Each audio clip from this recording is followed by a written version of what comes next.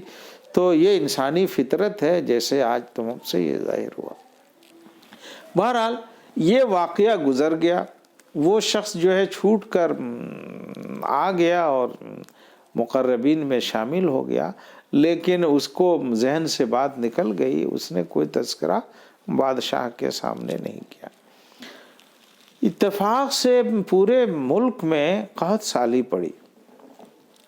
حضرت یوسف علیہ السلام کو اللہ نے حکومت چلانے کی علم سے اور معیشت کے علم سے بھی نوازا تھا.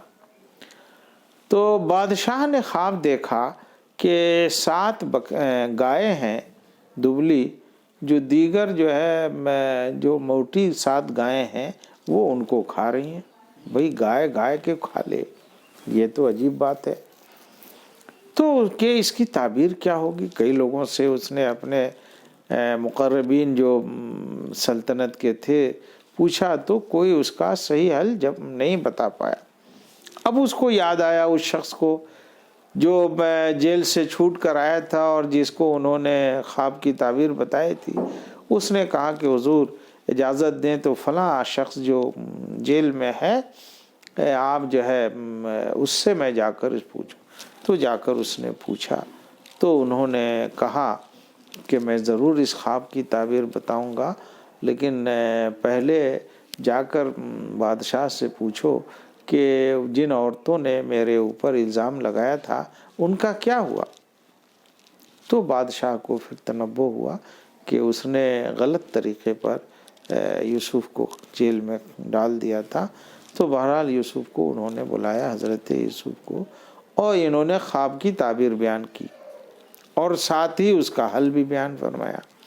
کہا کہ دیکھیے 7 سال تک آپ کے اس ملک میں خشک سالی رہے گی، قحط پڑے گا، اور اس قحط سے بچاؤ کے لیے ایک ہی راستہ ہے کہ جب ادھر جو آپ کے پاس غلے پیدا ہوں ان غلوں کو آپ جو ہے اسٹور کیجیے. بالیوں کو، گیہوں کی بالیوں کو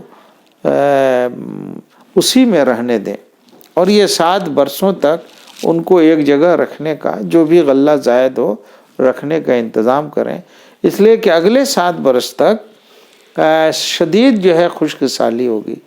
اور ایسے ہی ہوا. اور ساتھ ہی انہوں نے کہا کہ اگر آپ کو اطمینان ہو تو آپ سلطنت کے اس نظام پر مجھے ذمہ داری دیجیے، اجعلنی علی خزائن الارض، تاکہ میں معیشت کو درست کروں اور زمین سے پیداوار کیسے کرائی جائے میں اس کا بھی انتظام کروں. یہاں سے یہ بات سمجھ میں آتی ہے کہ نیک لوگوں کو دین کے ساتھ ساتھ دنیا کی معیشت کی بھی فکر کرنی چاہیے. اور یہی چیز ہمیں سنت رسول میں بھی نظر آتی ہے. یہ نہیں ہے کہ زمینیں ہیں تو ان کو بنجر چھوڑ دیا جائے، نہیں. تو اللہ نے اس سورہ یوسف کے واقعہ کو احسن جو قصص کہا ہے، تو اس میں بہت سا علم ہے. علم سائنس بھی ہے، نظام حکومت کا بھی علم ہے، علم خواب بھی ہے، انسانی نفسیات کا بھی علم ہے، شیطان کس طرح انسانوں کو ورگلاتا ہے اس کا بھی علم ہے، اپنے ہی خاندان کے لوگ کیسے دشمن ہو جاتے ہیں اس کا علم ہے. جیسے حضور صلی اللہ علیہ وسلم کے دشمن انہی کے خاندان کے لوگ ہو گئے تھے، ان کے چچا ہو گئے تھے، چچا کے جو بیٹے تھے وہ ہو گئے تھے. تو یہ ہوتا رہتا ہے. تو حضرت یوسف علیہ السلام جب چھوٹ کر آئے تو بادشاہ نے ان کو تخت کے اوپر جو ہے ایک جگہ دے دی اور یہ نظام ان کے حوالے کر دیا. خواب کی تعبیر بیان کی تو بادشاہ کو یہ بات اچھی لگی کہ نہیں، یہ اس طرح کے واقعات ہوں گے. اس کے دل میں بھی اللہ نے ڈالا. پھر ان کو انہوں نے خزانے والے منصب پر متعین کر دیا اور ادھر انہوں نے یوسف علیہ السلام کو جو اللہ نے علم دیا تھا معیشت کا، تو اس سے انہوں نے غلے اور دوسری یعنی قحط کے زمانے میں کس کس چیز کی ضرورت پڑے گی اس کا انتظام انہوں نے کیا. ادھر اب صورتحال ایسی ہو گئی کہ حضرت یعقوب علیہ السلام کے جو لڑکے تھے، حضرت یوسف کے بھائی، ان کے گھر میں تنگی ہونے لگی. ظاہر ہے آل اولاد جب ہوتی ہے تو خاندان بڑا ہوتا ہے تو تنگی ہوتی ہے. تو ان کو ضرورت پیش آئی کہ جو کچھ تھوڑا بہت سرمایہ ہے اس کو لے کے ہم جائیں اور بادشاہ کے دربار میں جا کر ملیں. اس کا چرچا ہونے لگا تھا کہ جو نیا حاکم آیا ہے جو امور خزانہ پہ وہ بڑے اچھے اطوار والے ہیں اور لوگوں کی بڑی مدد کرتے ہیں. تو یہ قافلہ تمام بھائی وہاں گئے اور حضرت یوسف کے یہاں جانے سے پہلے انہوں نے اپنے والد سے اجازت لی. تو حضرت یعقوب نے پھر انسانی نفسیات کو سامنے رکھتے ہوئے یہ ان کو نصیحت کی کہ دیکھو تم لوگ جوان ہو اور اچھے ایک ساتھ جو ہے 10 بھائی جاؤ گے تو ہو سکتا ہے کسی کی بری نگاہ لگے، تمہارے بارے میں کچھ شکایتیں لوگ کرنے لگیں. تو الگ الگ شہر میں جانے کے تو گیٹ الگ ہوتے ہیں. بہرحال وہ لوگ گئے اور حضرت یوسف کے دربار میں ان کی حاضری ہوئی، لیکن انہوں نے حضرت یوسف کو پہچانا نہیں. یوسف نے جو یہ سامان لے کے آئے تھے تحفے تحائف کے طور پر، بعد میں کیا یہ کہ ان کو غلہ بھی پورا دے دیا اور ان کے تحفے بھی انہی کے سامان کے ساتھ انہوں نے اپنے آدمیوں سے رکھوا دیا. جب یہ گھر آئے تو دیکھا کہ ارے بھائی یہ تو میں عزیز مصر نے جو بادشاہ ہے ہمارا اس نے تو تحفے بھی واپس کر دیے اور پورا سامان بھی ہمیں غلے دے دیے. پھر کچھ دن کے بعد یہ غلے لے کے گئے لینے کے لیے تو انہوں نے ایسے ہی کیا. تو اس بار جو ہے حضرت یوسف نے ان کو کہلوایا کہ بھئی تم لوگ کئے بھائی ہو؟ تو انہوں نے کہا کہ ہم اتنے بھائی ہیں، 11 بھائی ہیں. اور تو تمہارا ایک بھائی کہاں ہے؟ تو گھر پر ہے، والد نے اس کو اجازت نہیں دی ہے اس لیے ہم لے کے نہیں آئے. جو حضرت یوسف کی ماں کے دوسرے بھائی تھے تو انہوں نے کہا کہ نہیں اس کو بھی لے کے آؤ، اس کے لیے بھی ہم غلہ دیں گے. تو وہ لے کے آئے لوگ. حضرت یعقوب نے پھر کہا کہ تم لوگ لے کے جا رہے ہو لیکن جیسے یوسف کے ساتھ کیا تھا ویسے ہی مجھے خدشہ لگ رہا ہے. تو انہوں نے پھر قسم کھائی کہ میرے ابا جان آپ ہمارے اوپر بھروسہ کیجئے، ہم اس کی پوری حفاظت کریں گے اور یوسف جیسی غلطی ہم سے نہیں ہوگی. تو چھوٹے بھائی کو بھی وہ لے کے آئے اور حضرت یوسف نے جب دیکھا اس کو تو اللہ نے ایک حکمت ان کو سمجھائی کہ ایسا کرو کہ جب یہ جانے لگیں تو جو میرا پیالہ ہے بادشاہ والا چاندی کا یا کس چیز کا تھا، بہرحال اس کو ان کے سامان میں چھوٹے بھائی کے رکھ دینا. رکھ دیا. اب بعد میں غلے دینے کے بعد اور بعد میں ان کے خادموں نے یہ شور کیا کہ بھائی بادشاہ کا جو پینے کا جو پیالہ تھا، جو قیمتی پیالہ تھا وہ نہیں ہے، آپ لوگوں میں سے تو کسی نے نہیں لے لیا. تو ظاہر ہے کہ وہاں قرآن نے یہ کہا کہ وہ سیدھے سیدھے اپنے بھائی کو اپنے پاس مصر میں روک نہیں سکتے تھے. تو اس کے لیے ایک ہیلہ انہوں نے کیا اور جب جانچ شروع ہوئی تو پہلے اپنے بھائی کے چھوٹے بھائی کے تھیلے کو نہیں جنچوایا بلکہ بڑے بھائیوں سے شروع کیا اور آتے آتے اس چھوٹے بھائی کے جو سامان میں سے وہ پیالہ نکل آیا. تو یوسف کے لوگوں نے کہا کہ بتاؤ بھائی اس کو کیا سزا دی جائے. اب وہ سارے بھائی بڑے پریشان ہوئے کہ ایک غلطی تو یوسف کے بارے میں ہم سے ہوئی تھی، اب دوسری غلطی یہ ہو رہی ہے. تو بڑے بھائی نے کہا کہ بھائی ہم میں سے کسی کو اس کی جگہ آپ جو سزا دینا چاہیں دے دیجیے. تو یوسف نے علیہ السلام نے کہا کہ بھائی یہ کیسے ہو سکتا ہے کہ غلطی کوئی کرے اور سزا کسی کو دی جائے. تو انہوں نے بہت ہی تأمل کیا اور یہ طے کیا کہ نہیں بھائی ہم تو جا ہی نہیں سکتے ہیں گھر، اب ایسے اگر ہو گیا تو. لیکن پھر آخر میں یہ بات طے آئی کہ بھائی اس میں تو ہم لوگوں کا کوئی قصور نہیں ہے. تو بہرحال حضرت یوسف نے اس ہیلے کے ساتھ اپنے بھائی کو روک لیا اور پھر اس بھائی نے کو انہوں نے اپنا تعارف کرایا تو اس کو پہچانا. ادھر یہ لوگ جب اپنے گھر گئے تو یہ ہوا کہ انہوں نے کہا کہ اب ہم کیا جواب دیں گے. تو بہرحال گھر گئے تو گھر پہنچنے سے پہلے حضرت یعقوب نے کہا کہ بھائی مجھے تو یوسف کی خوشبو آ رہی ہے. تو بہرحال یہ لوگ گئے اور یہ سارے واقعات کو سنائے. تو انہوں نے کہا کہ بھائی ایسا تو نہیں ہے. تو پھر حضرت یوسف نے دوبارہ جب یہ لوگ گئے تو انہوں نے اپنا تعارف کرا لیا اور پوچھا کہ بھائی اسی بار کہ تمہارے اس بھائی کیا حال ہے.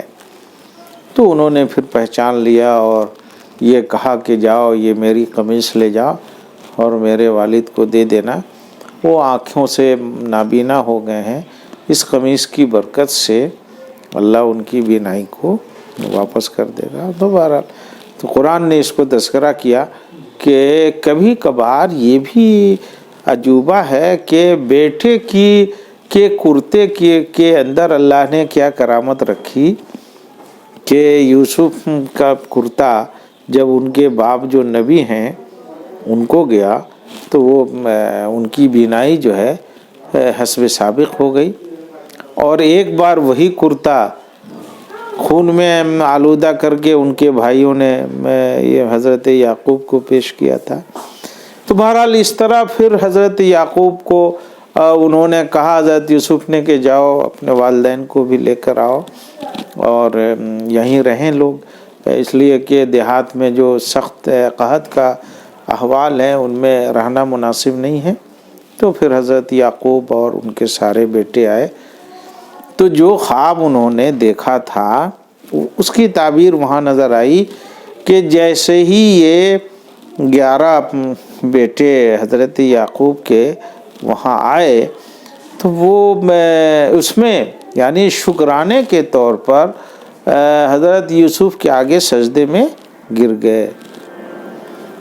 تو خواب کی تعبیر اس طرح حضرت یوسف کے سامنے آئی اور پھر حضرت یوسف نے مصر میں سلطنت سنبھالی اور وہاں کی اخلاقی اور دینی حالت کو درست کیا.